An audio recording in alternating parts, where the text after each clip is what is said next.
Hi, how's it going? This is Wes of Collinwood for YouTube, here to review episode 32 of Dark Shadows from the Beginning, written by Art Wallace, narrated by Alexander Moltke Isles, and directed by John Sedgwick. If I could title this episode, it would probably be Tortured Souls, or at least Tormented Ones, because that's what you have a lot of here. I mean, in the discussion of not just Liz and Roger, but the discussion between Constable Jonas Carter, and Bill Malloy. This to me is one of my favorite Bill Malloy. He's not a centerpiece of this episode, but he's a part of it in a big way. I'll get to it. In the beginning, we have Roger, who's just he's standing there in the foyer, and he hears the door open and shut, and it's Elizabeth, and she says she had Matthew go into town search for David, and Burke tells her, "Well, we already found David. He tried to kill me." And really, that's a lot of this conversation. The conversation between Roger and Elizabeth is David, attempting to kill her.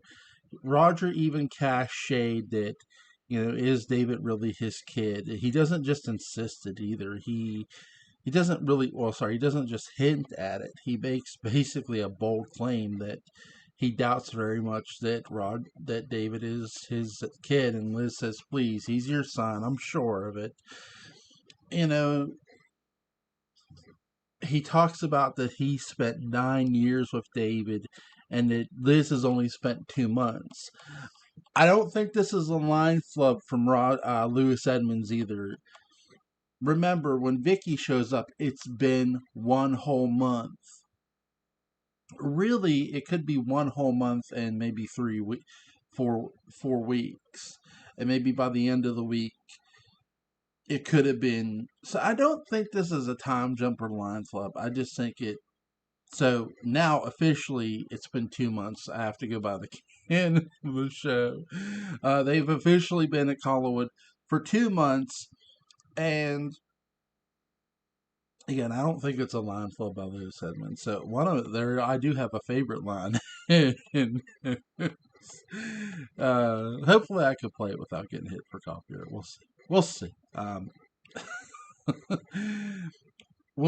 After the opening discussion between Liz and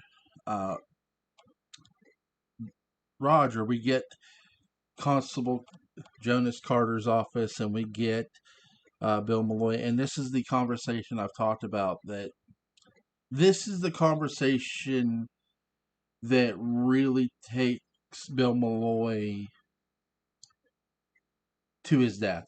I mean, in every way, this is going to take Bill Malloy down a road of they're going to kill him off, and because he's going to try to find out things that he shouldn't.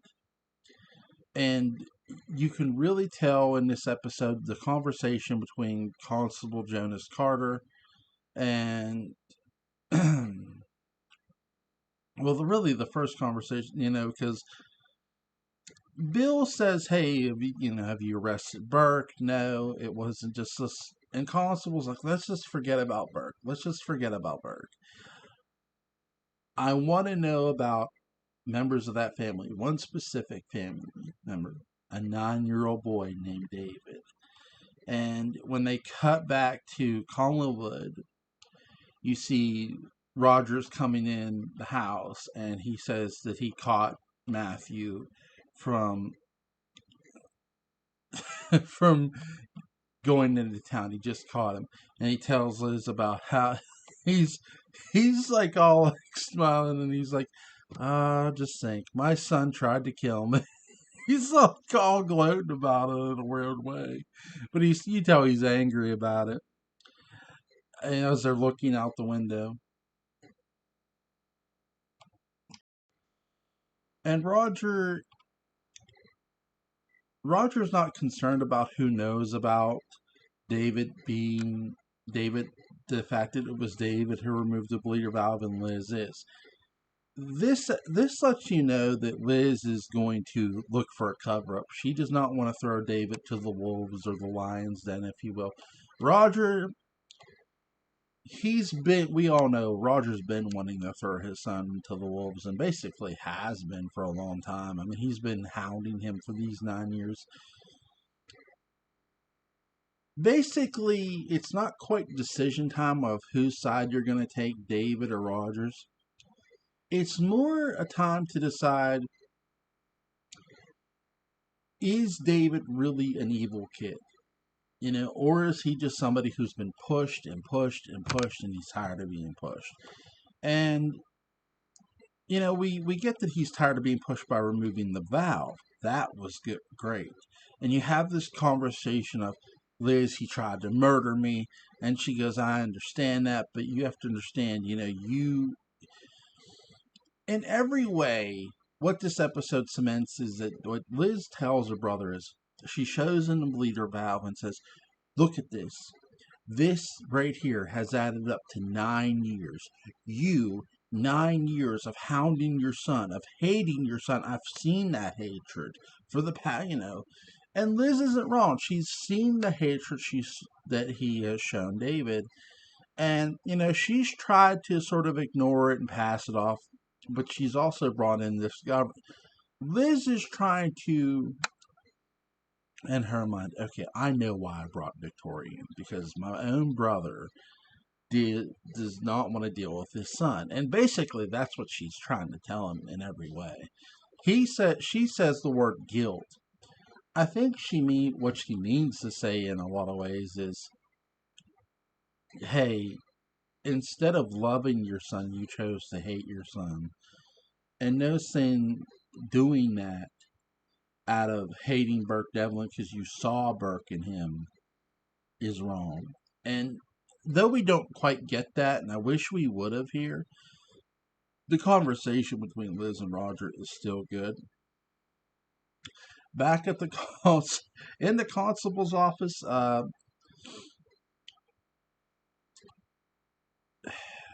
Constable Jonas Carter is asking Bill Malloy about David Collins, about what kind of fights him and Roger got into, how heavy they were, what was the last fight they had before Roger's accident. And that lets Bill know, like, Bill's like, Jonas, you're crazy. There's no way. I can't even say it. And Jonas says, I haven't said it yet. I love the exchange between Bill Malloy and Constable Jonas Carter most. It's a really, really great exchange. And finally, Bill Malloy shows him the fingerprints and shows him that it was David who handled the wrench twice. Basically, David removed the bleeder valve. So there's proof of that.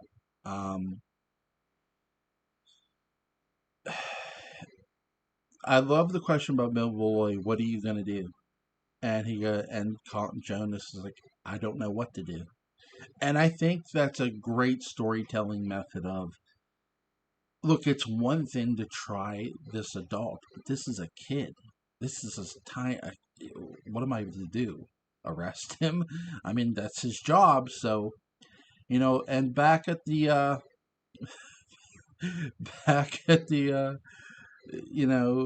Collinwood, again, just great conversation between Liz and Roger, and she tells him Liz in every way drops every hint that she's going to cover David's ass, and rightfully so. It's really great. I want you guys to listen to this exchange. It's funny. It's really good. It's really good.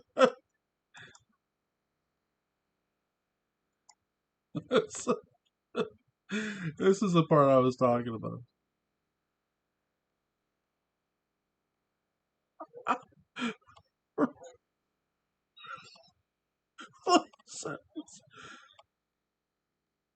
This is so classic.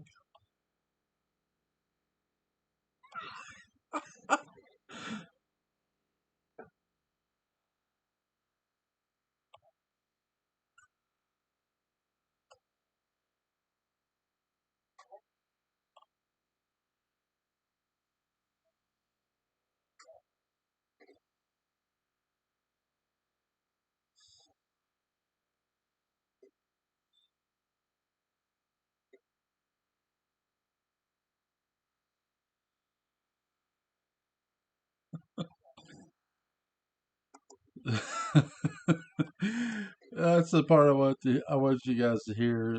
Where Roger is just going on about family loyalty because he knows Liz is going to lie for David, and Liz does. Liz says that the bleeder valve fell off by itself. Roger's like, Liz, come on. And Consul Jonas Carter as well. I can't charge anybody. There's no one to charge. The simplest solution is always the easiest. He doesn't want to charge David either. Again, there's no crime and punishment for young David Collins.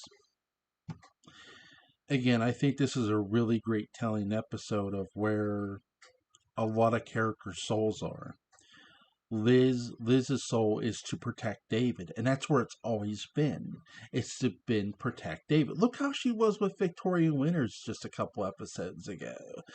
And Lewis Edmonds is to throw his son to the wolves. It's because he's always hated his son, and it's we know we've been going toward that, and that's sort of been the whole reason for Vicky's arrival, to have Vicky teach David to be friend and companion to young David Collins. It's because David has no real friends. David's own father can't even be a father, let alone a friend to him.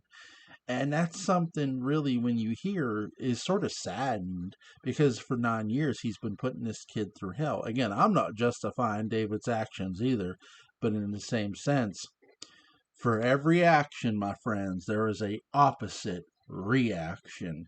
And Roger's 9 years of hounding David, finally David had enough. And the reaction was, I'm going to try to kill my dad. Remove the bleeder valve.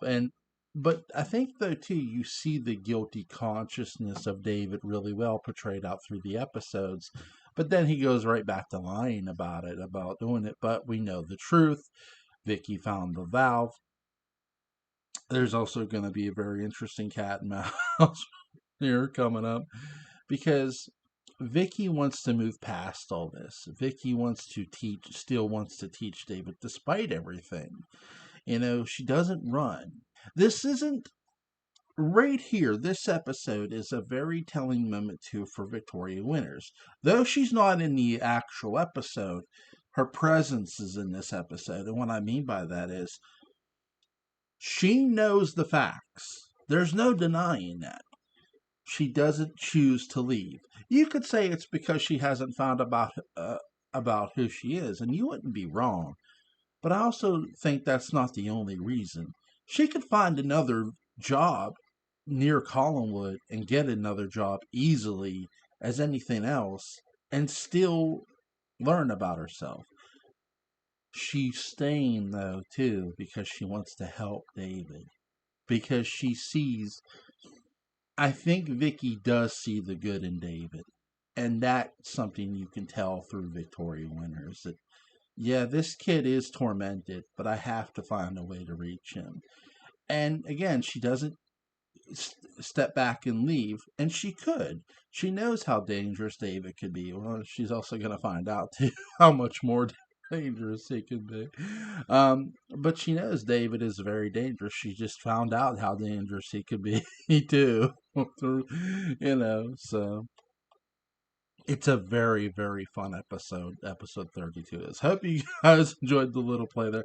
I hope I don't get hit with copyright. If I do, I'll just have to take it down and re-record this. But I wanted you to hear Lewis Edmonds' little spur.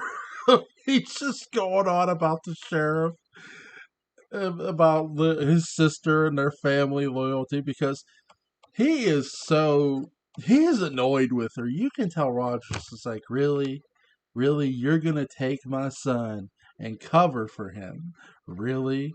And that's sort of how he feels, and you can really tell that in this episode, obviously. Great stuff. Great. Hope you guys have a good day.